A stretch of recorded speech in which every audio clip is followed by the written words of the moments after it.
Sobrang thankful ko sa mga pamangkin ko dahil nauunawaan nila yung sitwasyon ni Jace. Noong isang araw, hindi ngayon mga Marikoy, pagkatapos ng school ni Jace, niyaya niya akong pumunta kila ate niya. Ate, papa, ayaw mo ate saya. Bayan me. Ate, I put it. Baway, toys. Ayaw mo house. So big. At the zoo. Go to house. Ate, you walk. Cake. So good. Me. Ate, shovel. Mommy, wash. Ate, here. I am Dada, Yike, Ate, Jessie, and Zia.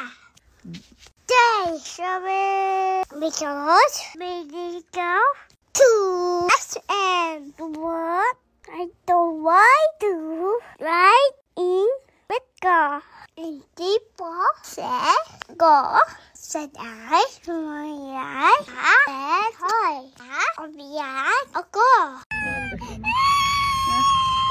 Kaya, sabi ni Mama, Sky, Nyan, kami sa gray car.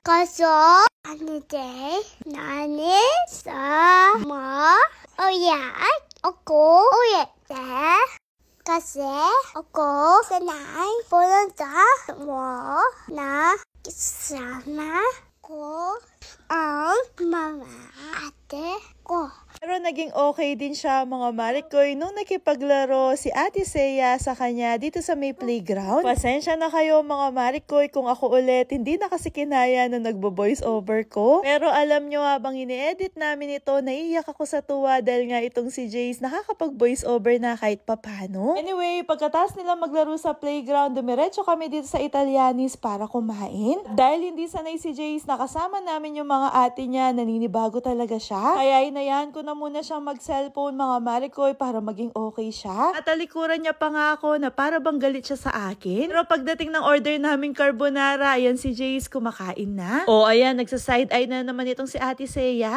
Yummy.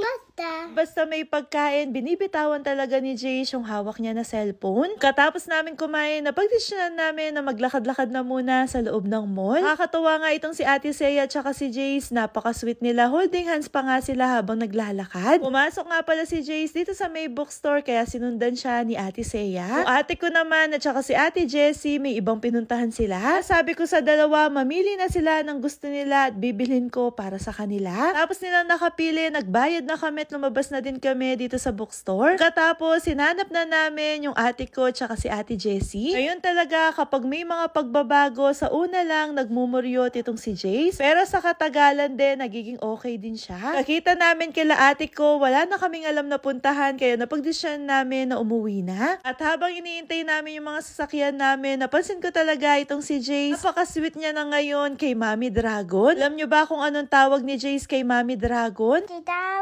Working! No, go there. Mommy working. Talaga. Tok, tok, tok, tok, tok, tok, tok. Again.